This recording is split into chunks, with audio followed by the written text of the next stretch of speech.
In another push into the Technis system, Battlefleet Zahirah faced fierce resistance from the Ogdevek Necron fleet, and in the Void battle, one of the ships was boarded by a force of Necrons. The winding corridors of the ship erupted in gunfire, and soon the commander of the Necrons was eliminated, leaving the Necrons remaining on the ship leaderless. Without a connection to the tomb system, the remaining Necrons wander around the corridors of the lower decks without true direction, responding automatically to any threats. Still, their presence on the ship is a liability to its integrity, and the arckan seawolves are sent to the bowels of the ship to eliminate the Necron enemy.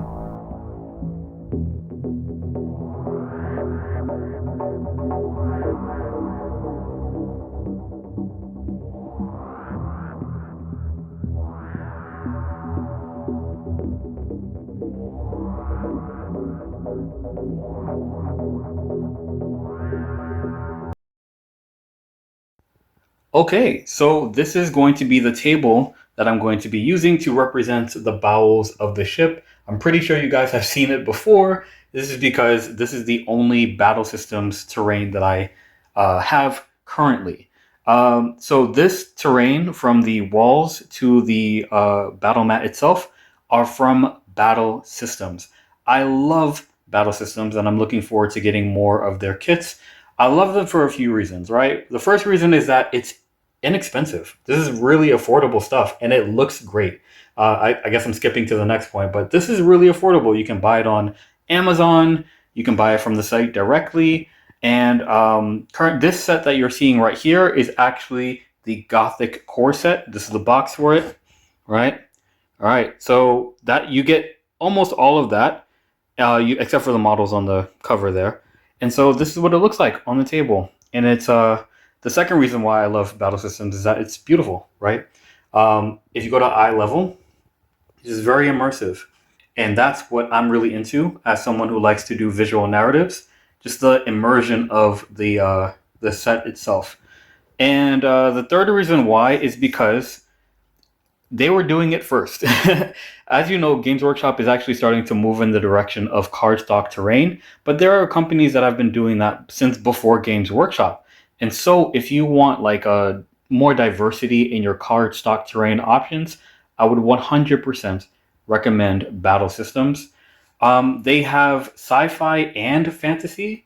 So I'm actually, or fantasy themed tables. And so I'm pretty much excited to get into both of those because they both look amazing. Now this is really just a flat layer, but Battle Systems has terrain sets that actually like buildings that you can climb into, so they actually rise above the terrain or above the battle mat in a certain way. So this is going to be the battle mat that's going to be used to represent the inside of the ship that the Necrons are on.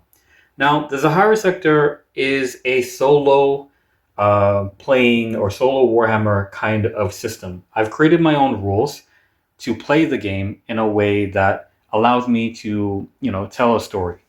Now, I learned during the, shall I say, Nurgle's Plague that Warhammer 40k should be able to be played in a solo kind of way. Because in the event that you have no one to play with, you should be able to have a system that allows you to play your armies with yourself. So I created my own rule system. I haven't created a video that explains all the rules. Maybe I should, but they're pretty simple. They're pretty easy to remember, and that's the point. That's why I made them this way, so that they're easy to remember. I guess I could explain the rules of the system as I go on, and yeah. So, but this is going to be the environment of the ship.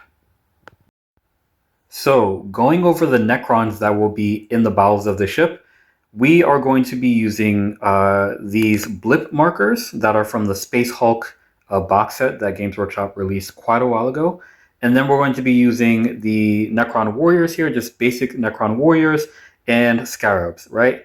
Now, the reason why I'm going to be using blips is because it allows me to add a bit of randomization to the game since I'm going to be playing both sides. The reason why I'm using these blips specifically is that if you turn them over, they represent a value, or they, reveal a value. Each of them has a number, and that number will reveal the number of Necrons that they represent. So if you see a 2 or a 3, that means there's going to be either 2 Necrons or 3 Necrons represented by this blip.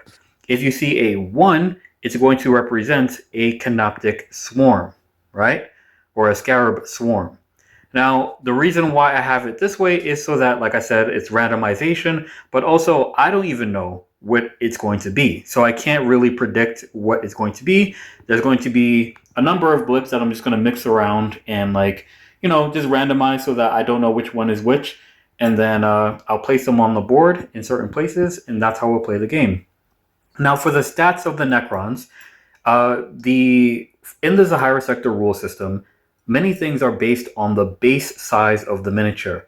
Now, because this is, I forget the specific size of the base, but this size base means that the model on the base has 2 wounds. So each of these Necron warriors has 2 wounds. They have a very basic loadout of Gauss flares, which is 2 shots at 24 inches away, and they have 2 attacks each.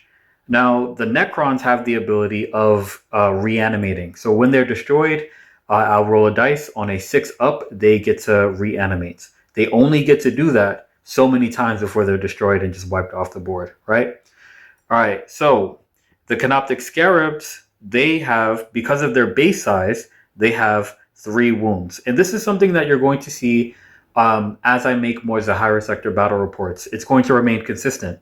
These things like the wounds and the attacks are really based on base size. So if it has this base size, it's 2 wounds, and this base size, any unit that has that base size is going to be on 3 wounds, right? They have no leader, and so usually if there's a leader in the group, they get an extra wound because they are a leader and an extra attack because they're a leader, but they're all the same pretty much. The leader was disposed of in the initial, narrative of the game.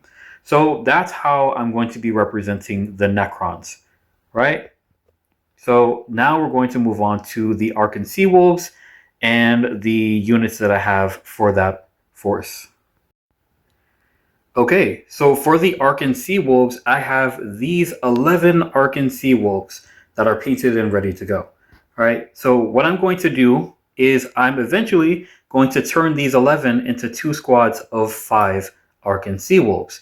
But first, I wanted to show you the variety of options that I have and go from there. So this base size, the base size that the Arckan Seawolves are on, represents that they have 1 wound. However, because they have void armor on, they now have 2 wounds. If this was a regular standard Imperial Guard regiment that had flak armor, they would all have 1 wound. But because these guys have void armor, they have 2 wounds, right? So they have 2 wounds each. The smaller the base is, the faster they move. So these guys move at 6 inches, and the Necrons move at 5 inches. I forgot to say that in the when I was representing the Necrons. But and then these guys have a variety of weapons, right? So we have these guys over here. Each of them has 3 shotguns, which have 2 shots at 18 inches away. And then we have 2 sergeants, one with a chainsword and one with a power sword. One has a pistol, and then one has a shotgun as well. Now, because they are leaders, they get an extra wound. So these guys have 3 wounds, and each of them is going to be leading one of the squads. They also get a extra close combat attack. And so instead of 1 attack, which is based on the base, remember, so if they have this size base, they have 1 wound, but they have void armor, so it's 2. But as far as attacks are concerned, they have 1 attack base, and then they have another attack because they are leaders. Okay? So then we have a breacher. He has a shield, which increases his wound up to 3 wounds. And he has like a shotgun, a double-barreled shotgun. Now this is 12 inches away. The range is 12 inches away, but it's 4 shots, right? Then we have a kind of guy with a power fist that gives him an extra attack. So he's going to have 2 attacks. Cool. And then we have an engineer. The engineer actually doesn't have any shooting weapons. He controls one of these assets. And if I choose to pick the engineer, which I probably am going to for this game, being that we're working with blips, he gets to choose one of these assets. Now, this asset is a kind of camera situation, right? So this asset allows, if a blip is in line of sight of this camera or this camera servitor or machine, it reveals the blip, right? And so rather than the unit itself having to be in front of the blip in order to reveal it, this machine can be used. It can move instead of the unit. It can move up to 6 inches up, and it can scan the area.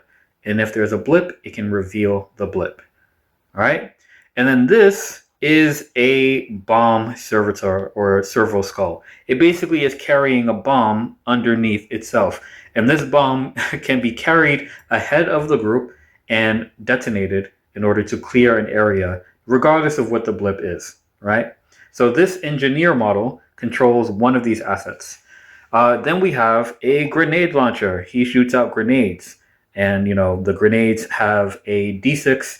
Any explosion, like this model, has a D6 wound effect, right?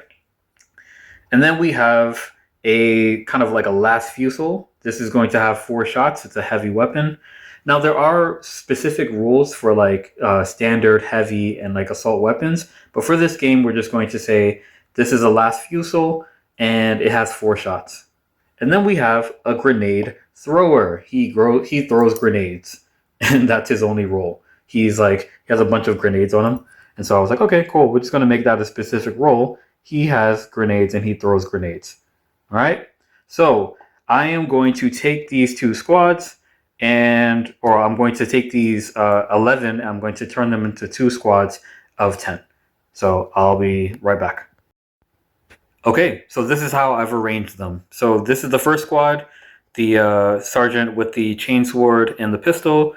I'm going to put the breacher in that squad with them. I'm going to have a regular shotgun guy, a grenade launcher guy, and then a regular shotgun guy as well. I never know how the game is going to go, so I'm trying to prepare for eventualities. I'm definitely going to need a grenade launcher in this squad, and maybe a breacher would help as well, right? To soak up some wounds just in case. And then for the second squad, of course, I'm going to take the engineer. I haven't decided which I'm going to take for one of these guys yet, but we'll figure it out. And then we have the sergeant, who should be in the front. Sergeant with the power sword, the engineer, the last fusel, the grenade thrower, and a regular shotgun guy, right? So for this game, I think since I have a grenade thrower and a last fusel, I think maybe I would benefit from taking the camera machine, the camera, asset, rather than the bomb asset. So it's going to be the camera asset, right? Cool. So these are the 2 Arckan Seawolf squads that are going to go to the bowels of the ship in order to eliminate the Necron threat. Okay, so these are the Necron blips that I'm going to be using for the game. I'm just going to push them around because I don't, I want to randomize it just a bit so I don't know what number is which. Just trying not to flip them over so I see the number. Flip them over, jumble them, whatever. And I'm going to choose randomly. Because there are 2 squads of Arckan Seawolves, I'm going to choose 4 blips. So I'm going to choose this one. I'm going to put that right here. That one. This one. This one next to it. And then mix it up some more, stir around. I'm going to choose this one. All right, cool. So now we got 4 blips. So each of the blips is actually going to go on this side of the board or this side of the table. So I'm going to put 1 blip in this room, 1 blip in this room because I want them to move. So 1 blip in this room, 1 blip in this room. I'm going to put 1 blip all the way over here in this room. And the fourth one, I'm going to put actually right here in the middle, that room right there. I'm going to put a blip right there.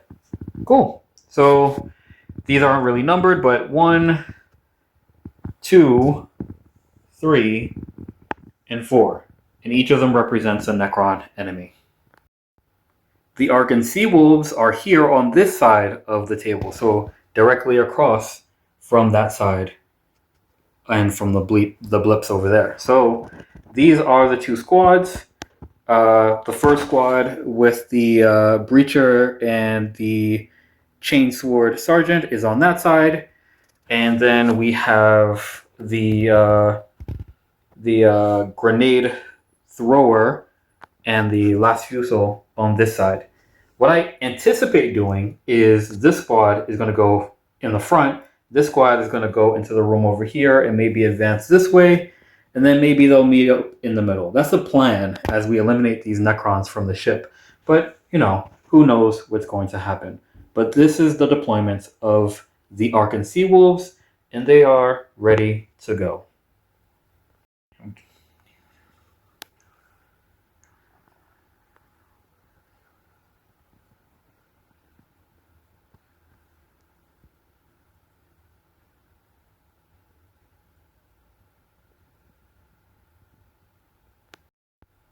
So an important part of playing the Zahirah sector is that each faction that I'm playing has their own dice, right? So there's no kind of like using the same dice, and each faction gets to be represented with their own fancy dice. Now, these are the Imperial Fist dice, but they're going to be used to represent the arckan seawolves because they are yellow. And then we have the nice and fancy Necron dice from Games Workshop that are going to be representing the Necrons. Now, another reason why it's important that each faction has its own dice is because in the Zahirah sector rule set, every turn the initiative faction is basically determined again. So basically, it's alternating initiative. So basically, at the beginning of each game, take one dice representing both factions, and you roll the dice. The dice with the largest number is the faction that goes first, and then the other faction responds to that, and then at the end, that's a turn, and then we do it again. All right. So this is the beginning of the game. You know, arckan seawolves and the Necrons. We're going to roll to see who has the initiative. All right. So that is the arckan seawolves. They have the initiative. All right. So the arckan seawolves have come down to the bows of the ship. They're being aggressive. They seize the initiative, and they are going to go first. So in the Zahirah sector rule set, turns are divided into two basic movements or basic actions. First is the movement phase, and then the action phase, right? So first, we're going to move these guys. This squad is going to go through this door into this corridor right here. So we're going to move them here, here, here, here, and here. And then we're going to take the second squad, and they are going to move into this room over here. So they're going to move here, through the door, into this room right here.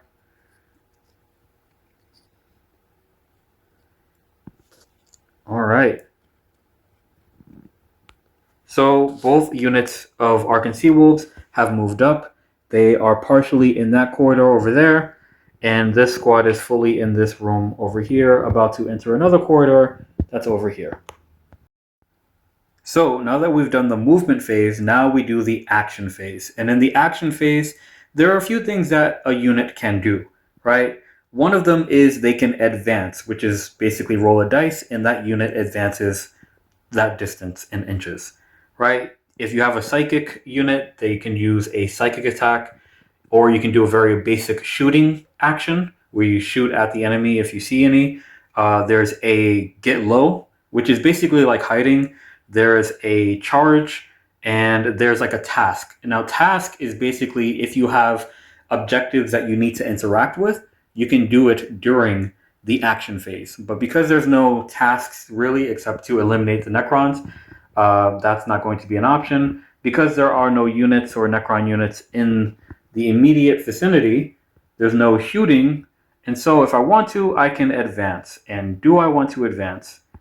I think I'm going to advance this unit. We're going to advance in this direction. Just hurry up this mission real quick and see what we can do. You know, speed and surprise are the elements that we're looking for here when eliminating these Necrons.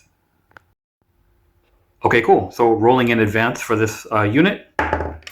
They advance 4 inches. I already have a ruler that is preset to 6 inches just in case, because I'm doing this all, you know, with one hand. So basically 4 inches is right ahead of that dice. So we're going to move everyone up that way.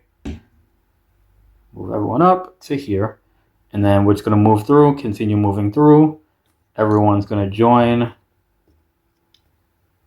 All right. And they are advanced here. Now they can't shoot because they advanced, but they are a little bit closer to the action, right? As you see, there's a blip right there. So they'll determine what they're going to do following this, right? And this squad has not moved, has not advanced, or they've moved, but they haven't advanced. They haven't really done an action yet. And so we're going to move to the blips, to the Necrons, and see them move. Okay, so this blip is like actually right down the corridor from that unit of arckan seawolves. And so they are actually going to move this way into this room. So regardless of what unit it is, it's going to be moving 5 inches. So let's say it moves right into that room. Copy. So this blip is going to move here into that room. This blip is actually going to move into this room right here. So we don't need to measure that. Just put it right there. This blip is going to move 5 inches closer to that opening over there. They're going to go from here to the hallway. Cool. And then this blip is going to move forward 5 inches. So that should be about there, right where the doorway ends. Right here. Now, they can advance if they want to in an action phase. Do I want to advance? I do not. I want to see what happens, actually. So that's the movement for the Necron blips. And now we re-roll for the initiative in this turn, which is turn 2. Since there's no units in that space right there, I'll just use it to roll the dice. I really should get like a dice tray. But anyway, rolling again for initiative. It's a tie. All right, we re-roll that. Usually there's no re-rolls in the Zahirah sector, but when it comes to a tie roll, we just re-roll it. Okay, oh my god, a tie again. Okay, all right, cool, you got it on camera. Let's do it again, one more time. Okay, the arckan seawolves get the initiative, a 5 and a 6, with the 6 belonging to the arckan seawolves. So they get the initiative again. Okay, so we're going to follow first squad. First squad is going to move up 6 inches, but this kind of puts them almost in threat of this blip that's right here. So what we're going to do is, since it's going to be technically a tight corridor, we're going to rearrange them a bit so that they are better able to deal with this threat. So we're going to move up 6 inches. We're going to say 6 inches from the beginning. Put them like that. So let's say 3 inches forward and then 3 inches this way. We'll put them right in the hallway. And so we're going to move them accordingly. So we're going to actually put the breacher first because he has 3 wounds. We're going to put him right here. And then we are going to put the sergeant right behind him. The grenade launcher right behind him, and everyone else filing in. So this is pretty much, they're right in that corridor, and they are almost revealed to the blip, or the blip is almost revealed to them. So that's going to be their position, and we're going to move to this squad. Now this squad is going to forego its movement in order to use the asset that the engineer has. So the engineer is going to use the camera drone to go out, and it's going to move 6 inches outward, scan the area to see if there are any threats. So to say 3 inches this way, and then 3 inches that way, makes it go right about here. All right, so the drone scans the environment. It doesn't see any threats. And that's actually the movement for the whole squad. So they don't actually get a action phase. All right, so that's the movement for this. So they actually moved over here and they used their drone or their camera asset to scan the area for any threats and reveal any blips, but there are no blips. And so they're just going to chill here for a bit. As far as this squad is concerned, what is going to be their action? Do I advance them? Do I charge them? I think I'm going to wait just a bit. Okay? So that is the movement and the action phase for the Arckan Seawolves. Let's see what the Necrons do in response. Okay, so one of the things that I really like about solo playing is that I'm basically playing against myself. And so I have to be pretty invested in both sides. Now, if I were to take this blip and move it out, then that would mean the camera can see it, the Necron unit is revealed, and I'm better able to respond with the unit in here. So what I'm actually going to do is I'm going to stay in here until the unit reveals itself. Then we'll have maybe a shootout. So this blip is actually going to stay in there. That's its movement. This blip is actually going to move outward just to the other side into this corridor right here. Still unrevealed because there are no Arckan Seawolves in the area. And for this blip, it's a little too close for comfort, right? I'm actually going to move back just a little bit right here. And then for this blip, I'm actually going to move up 5 inches. So take the ruler from here to there. Okay. And we're going to move up to here. So they are right on the other side of this Arckan Seawolf squad. Just don't know it yet.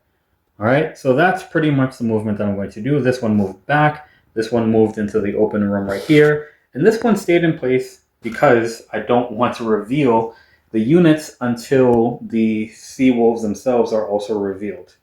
All right, so with that being the case, do I want to do any actions with them? Nope. Nope. Nope. And I want to advance this blip, actually.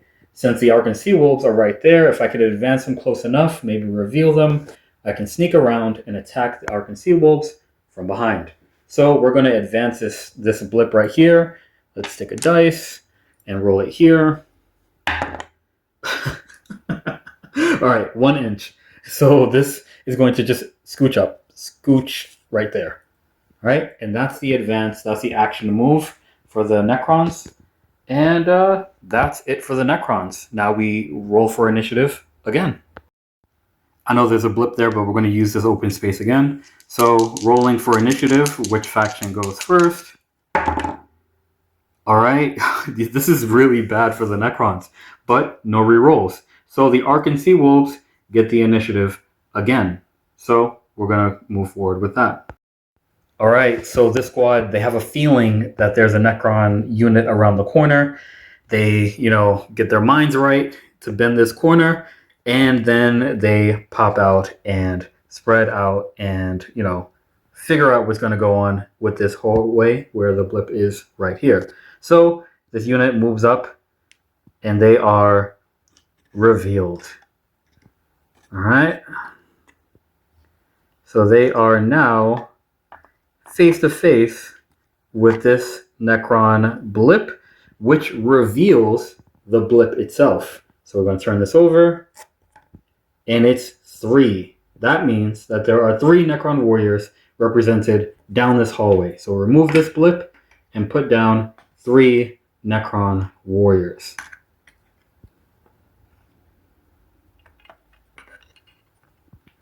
All right, so now they are facing off against 3 Necron warriors.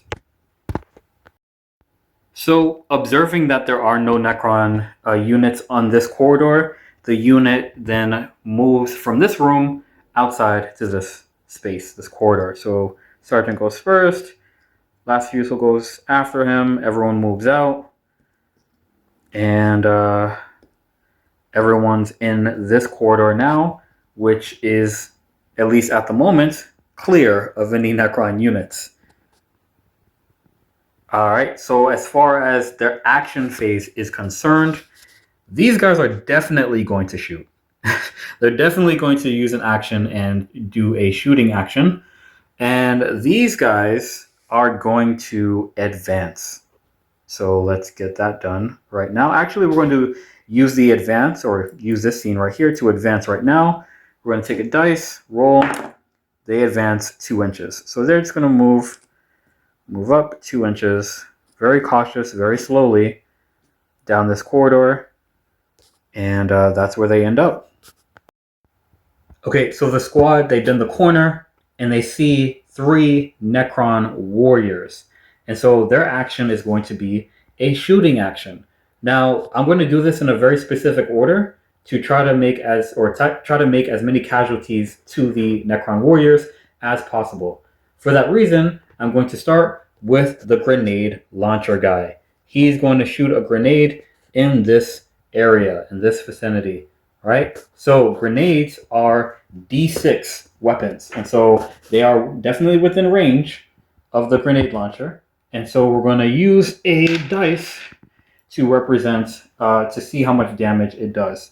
Now, this will represent the Necron units being hit automatically. So it'll straight go to wounds and how much wounds it inflicts. Right? So this is going to inflict how many wounds? 6 wounds. So that's a D6. So he basically shot a grenade and into the corridor right here, and it's 6 wounds total that the Necron unit is going to experience. Alright, so because, like I said, it went straight to wounds, now the Necrons have to save these 6 wounds. Each of them has 2 wounds, so this is basically a 6 wound unit. So they're going to be saving on 4 up. All right, so we got 1 save, we got 2 saves, but we got 1, 2, 3, 4 wounds. So that's 1 Necron dead, and that's another Necron dead. So 2 of these are down. Let's take it from the front. Down and down. Now, out of these 2 Necrons, I'm going to roll a dice for each one, and I'm going to see if they resurrect on a 6 up. So that's a 4 and a 2. They do not resurrect, and so they are off the table. They get taken off, leaving 1 Necron warrior left in this corridor. In the place of those 2 Necron warriors, I put a temporary blast marker. What this does is basically, for this game, it'll wound the Necron if it moves through it. So it's probably not going to move through it because I'm going to be controlling it. But basically, to move through it, it'll take away a wound, or it'll risk a wound. So this is a blast marker. It'll go away the next turn. But basically, that was the first round of firing. The grenade launcher was very effective, and it actually took out 2 of the Necrons there. Next is going to be the shotgun, or the breacher with the double-barreled shotgun. He's going to take 4 shots at this Necron warrior to see if he can take it down. Okay, so 4 shots hitting on 3s. All right, so we got 1, 3, 2. So that's 2 hits. And then homebrew rules is going to be wounding on 3s as well. Same value, just because if you are wounded or you are hit, you're probably going to be wounded. And just to make the story go by quicker and make things simpler, hitting and wounding are the same things. So hitting on 3s, wounding on 3s. So wounding on 3s, that's 1 wound. And this Necron will have to save that 1 wound on a 4 up. All right. And it saves that wound on a 4 up. So now that the grenade launcher has shot his weapon and the breacher has shot his weapon, all the rest of the units are going to shoot together. So we're going to have the 2 shotgun guys in the back here take shots at this Necron, and the pistol is also going to shoot at the Necron. So that's going to be 5 shots hitting on 3s and wounding on 3s. 5 shots hitting on 3s. So we got 1 shot, 2 shots, and that's a 2 over there. So just 2 hit. and then wounding on 3s. All right, both of them wound. Cool. So he's going to have to save this on a 4 up. No, a double 2, which means he is down. But let's see if he can resurrect. No, he is out of the game. All right, so he is off of the table, which means that the seawolves have cleared this corridor of the Necron threat. Squad number 2 of the Arckan Seawolves is being very cautious.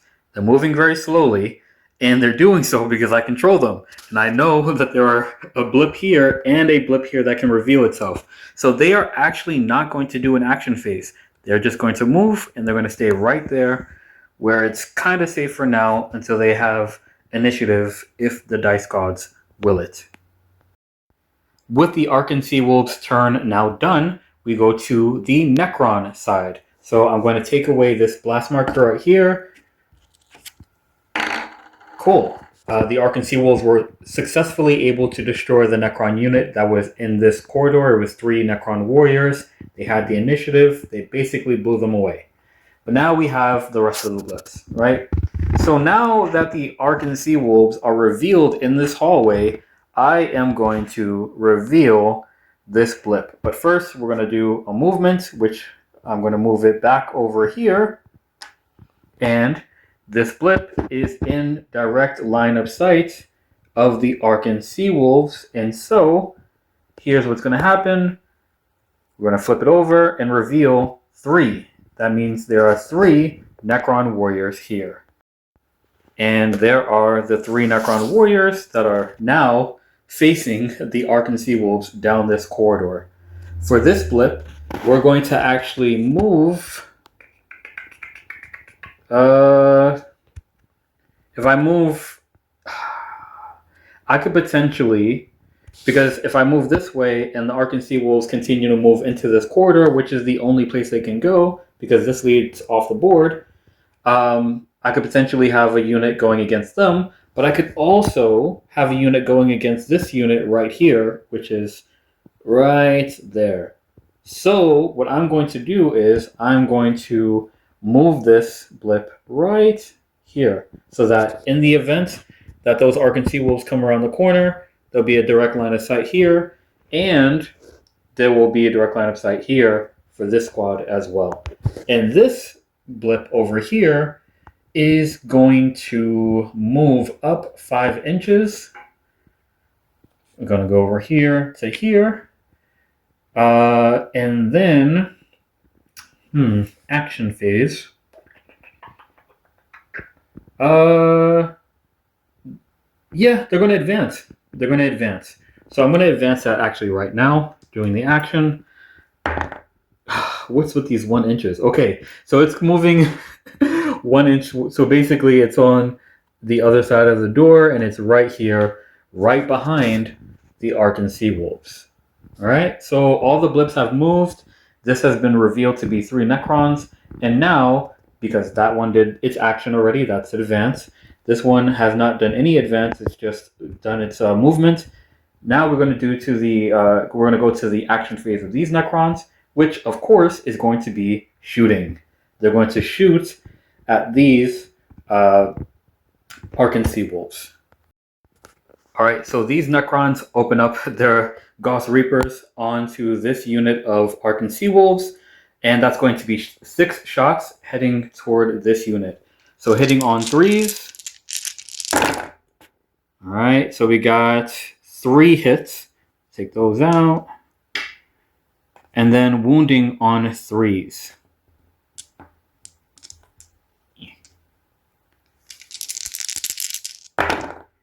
Oh my goodness, not a single not a single wound. That kind of sucks for the Necrons, but thus is the will of the dice gods. All right, so they have done their shooting, and that's pretty much it. I guess they kind of like missed, or the void armor is very effective, and so they're still in the fight. There is no more actions to do this turn, and so now we roll for initiative for turn 3. Okay, so it's getting kind of drastic now, because the Arckan Seawolves have basically took off a unit of Necrons on the board, but now they're being shot at back. So now it's kind of getting crazy. So for turn 3, we're going to roll for initiative. All right, so the Arckan Seawolves have a 5, and the Necrons have a 5 as well. We're going to re-roll that. Getting intense, getting intense. All right, Necrons have the initiative over the Arckan Seawolves. Have the tables have turned. Okay, with Necron initiative, these Necron warriors are going to move 5 inches up. We're actually just going to move up to here, right up into the doorway, right here. So they are still able to shoot at the Arckan Seawolves coming down the hallway here. This blip is going to move, I don't know, we're going to move up this way, which doesn't quite put them in line of sight of the Arckan Seawolves, but it puts them in a position to be, ready to do so. And then we have this blip, which is right behind this squad of Arckan Seawolves. He's going to he's going to move up 5 inches. And thus, it reveals itself to the Arckan Seawolves. And now we have to reveal the amount. Oh, that's a 1, which means that is a Canoptic Scarab squad. Now, let's take this out, right? And let's put in a Canoptic Scarab squad. Here's the thing about Canoptic Scarabs, right? Now, they have 3 wounds, and they are super close to this unit. I guess the rule is like within 1 inch they are in close combat. Because they have the initiative, they can actually charge this turn and get into close combat with that unit. Cool. So this unit has moved up. This unit has moved over here, and this Canoptic Scarab squad has moved into close combat, or is going to move into close combat with these Arckan Seawolves. For the action phase, for these Necrons toward these Arckan Seawolves, they are going to shoot again.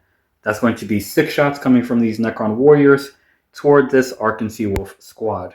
Let me get the dice real quick. 1, 2, 3, 4, 5, 6. And we're going to use this open space. All right, hitting on 3s. So that is, all right, 1 hit, 2 hit, 3 hit, and 4 hit. And that's a 3 over there. So 4 hits, and then wounding on 3s. Okay, so that's actually 3 hits. The Arckan Seawolves are going to be saving these on a 4 up.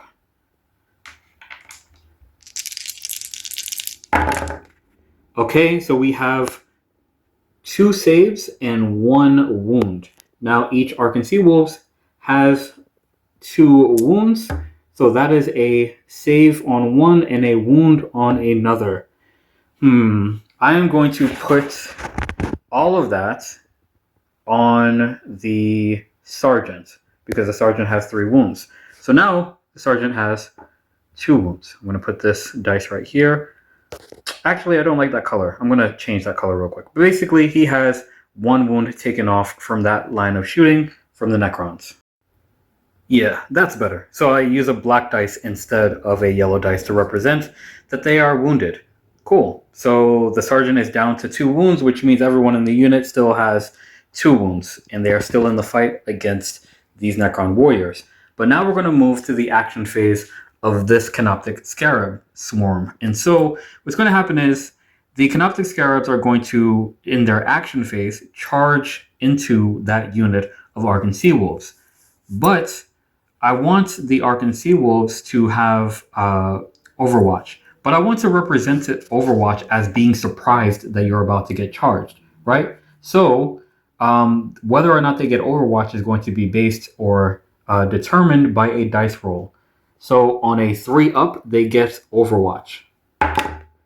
That is unfortunate. That means that the Canoptic Scarabs have snuck up behind them, they weren't aware of them, and now they are in close combat with the Canoptic Scarab squad. So the Canoptic Swarm gets 3 attacks because of the base size. So 3 attacks hitting on 3s. So that is 1 attack, 1, and so that's 3 hits, and then 3s to wound. So that's 2, that's 1 over there, and that is a 4. So only 1 wound. The Arckan Seawolves will have to save this on a 4 up, and it's a save. So in the Zahirah sector, I have a rule about close combat. The rule is that once a close combat happens, it has to be resolved in the same turn. So it doesn't drag out across multiple turns. You go back and forth with each side until one of them eliminates the other. And so what I did off camera was basically that. And in this close combat phase, one of the Arckan Seawolves was killed and one was wounded, but the Canoptic Swarm was destroyed. And so I will take that out. Now, the reason why I didn't do that on camera is because, remember, I'm holding my camera with one hand and doing the rolls with another hand. And so I had to put the camera down and do these re-rolls. But I have integrity about the rolls.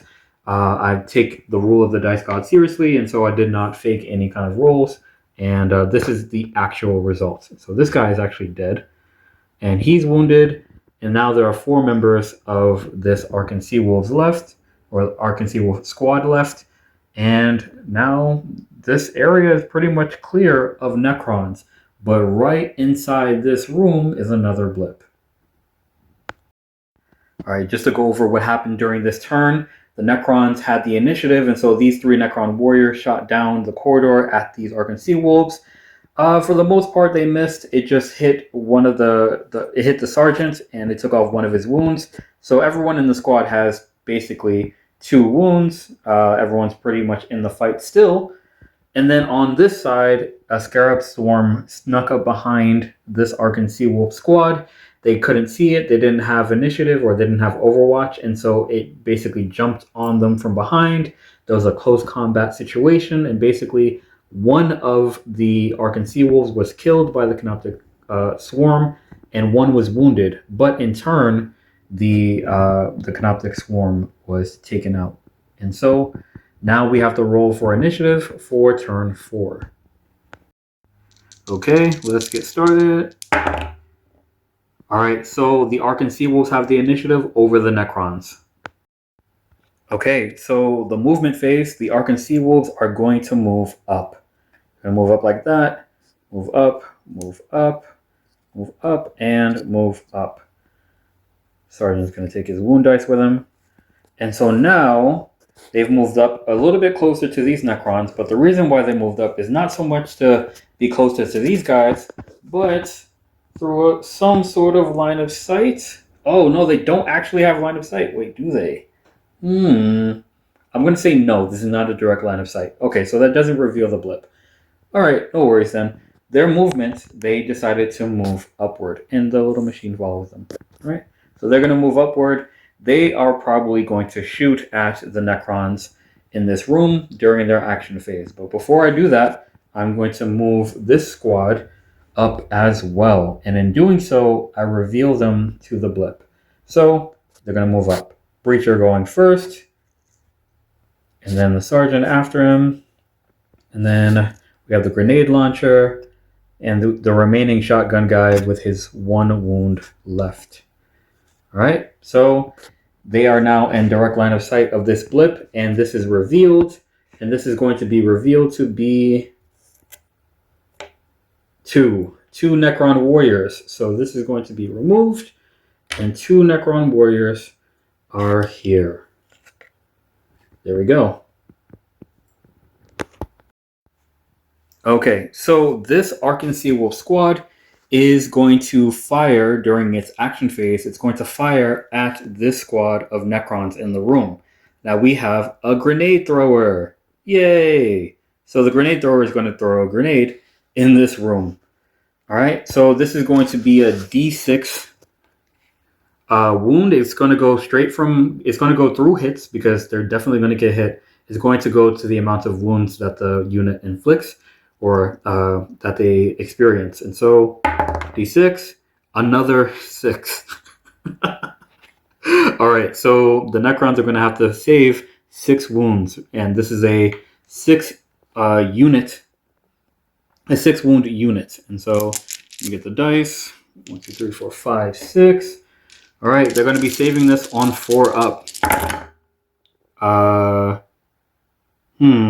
Okay, what I'm going to do is I'm going to take that and I'm going to put that down. All right, so we have 1 Necron down.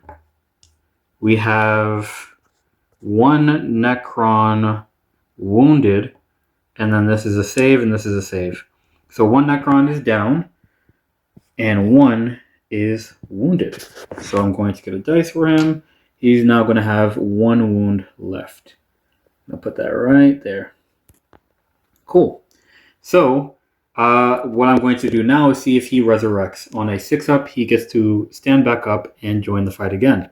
On a 6 up, that is a 3. He does not resurrect. He is off the board. Okay, so next is going to be the last Fusel right here. He's going to take 4 shots into this room at these Necron warriors. So 4 shots, hitting on 3s, wounding on 3s as well. Get the dice real quick. All right, 3s.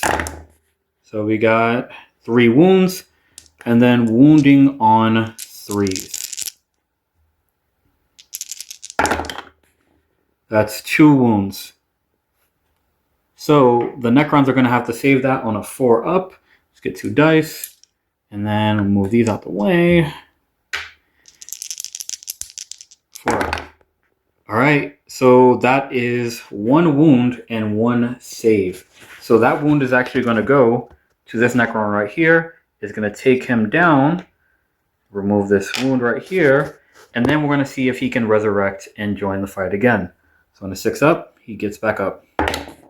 No, he does not. He is out of the game.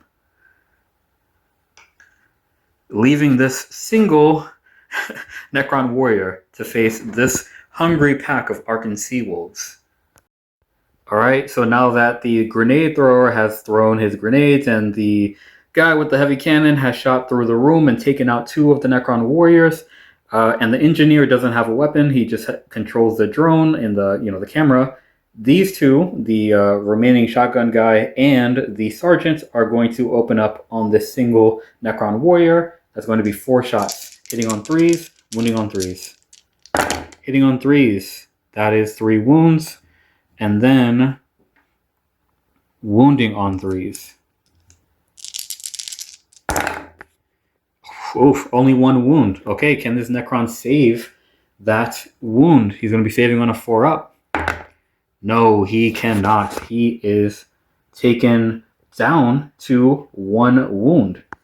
All right, but he's still in the fight. He's still in the fight, and they have no more shooting to do. So hopefully, this guy will be able to do some damage back to them.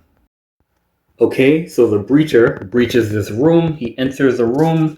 These 2 Necrons are revealed to them. And because the Arckan Seawolves have the initiative, they're just going to open up on these Necrons, right? So first we're going to do the grenade launcher the grenade launcher right here. He's still in the game. He's going to fire a grenade into this room at the Necrons. That's going to be a D6 wounding. So let's see how many wounds. That's going to be 3. So the Necrons are going to have to save 3 wounds from the grenade launcher. Saving on a 4 up. So that's a save. That is a wound. And that is a save. Okay, so there's just 1 wound on that Necron unit. One of them is brought down to 1 wound. But we have the rest of the squad to use. So next is going to be the Breacher. He's going to fire 4 shots into these Necrons here. And he's going to be hitting on 3s, wounding on 3s, hitting on 3s. So that's 3, 4, 5, and a 3. All of them hit. All right. Now we're going to be wounding on 3s. All right, so only one wound goes through. The Necron is going to have to save that wound on a 4-up. That is a 5. They save it. Now, after this, the rest of the guys are going to shoot as well. We have one regular shotgun, and we have the sergeant with his pistol. So that's going to be 3 shots in total aimed at these Necron warriors. Move this dice out the way. Hitting on 3s. So that's hit, hit, and a hit. And then wounding on 3s. Hit, hit, and not hit. All right, so that's 2 wounds. The Necrons are going to have to save that on a 4-up. That's a save and a not save. And so this Necron is down. Take that dice away. But on a 6-up, he gets right back up and joins the fight again. That's a 4. He does not get back up. He is out of the fight. All right, so all the Arckan Seawolves have shot already, and that was their action. And that's actually the end of this turn. So now that the Arckan Seawolves have used their initiative, the Necrons respond. Now for this Necron, he can either charge, move and then charge, or he can move and then shoot. Either way, it doesn't really look good for him, but who knows what the dice gods will. And on this side, he's pretty much the same way. He has 1 wound left and basically a full squad of Arckan Seawolves. So I think he's going to...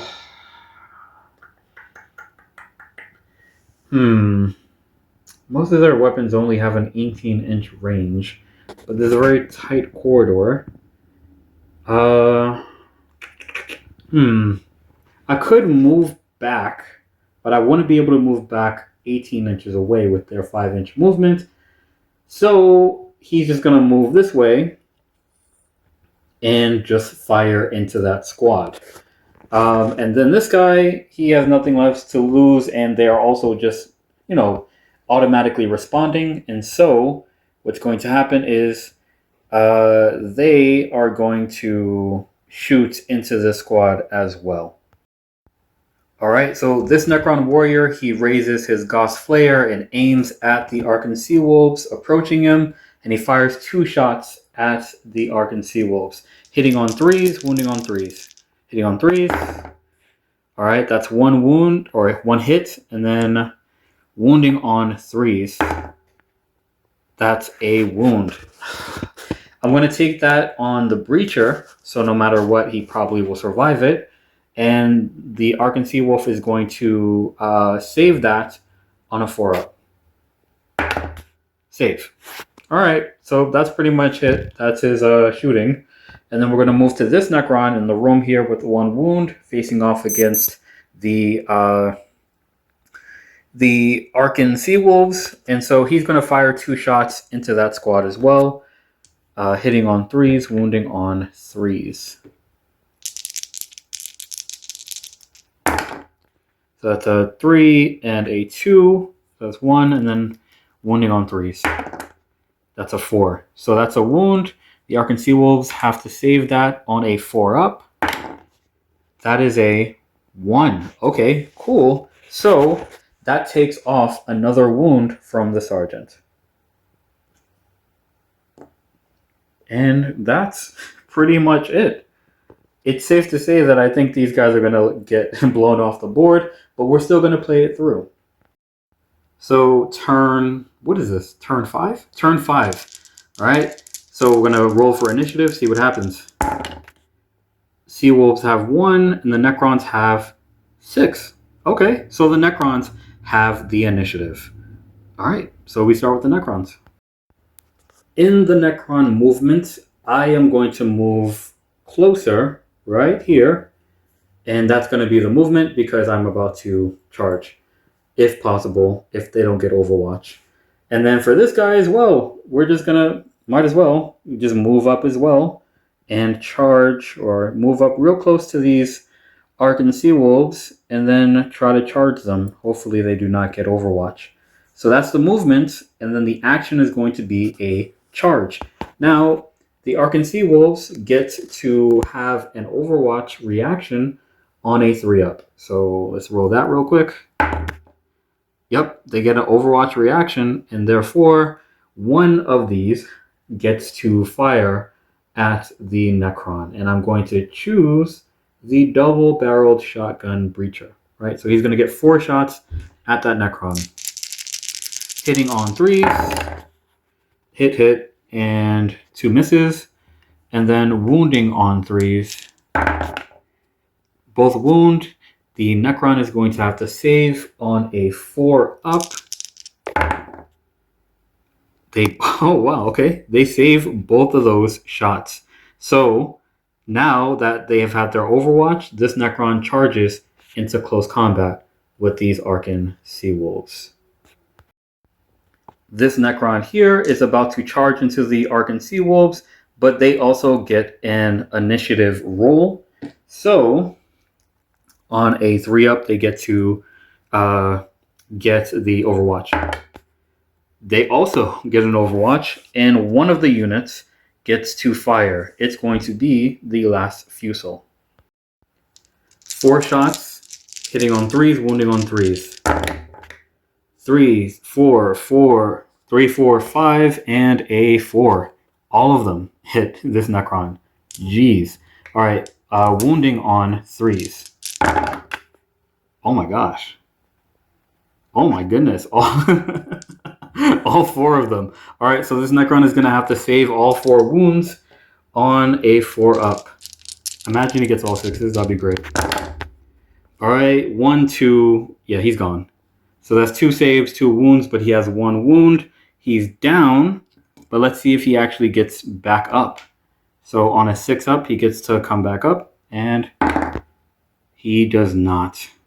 All right, so he is off the board, and the Necron threat in this side of the table is officially eliminated. So now this Necron warrior is going to use the axe-like piece on their Gauss Flayer, and they're going to engage in close combat with the arckan seawolves.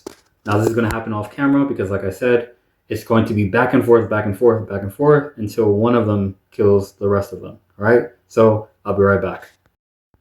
So the close combat ended with no casualties or wounds to the arckan seawolves, but the Necron was taken down and it failed to reanimate, and so it is off the table.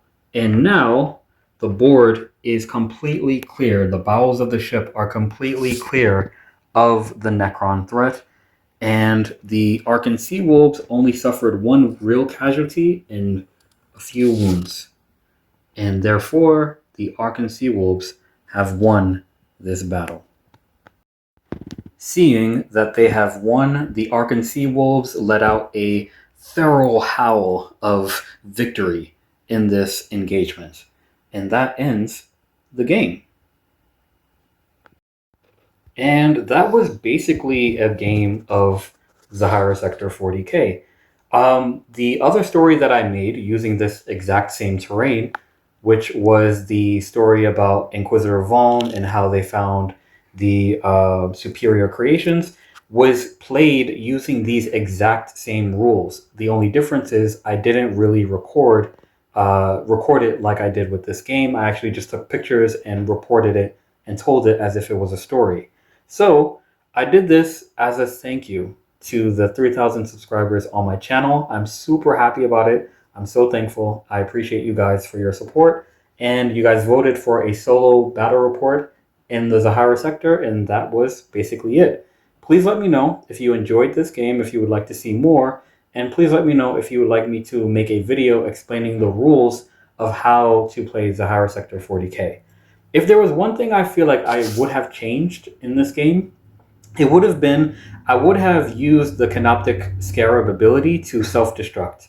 That way they would have been explosive, and the whole situation that happened in this bend over here might have been different. There might have been more casualties to the arckan seawolves, but this is what happens when you play the game. You learn, you change the rules, and you make it more narrative. All right, so again, thank you guys for subscribing to my channel. Thank you guys for watching. I hope you enjoyed, and without anything else to say, Inquisitor Vaughn out. Remember, the Emperor protects, and the future is successor.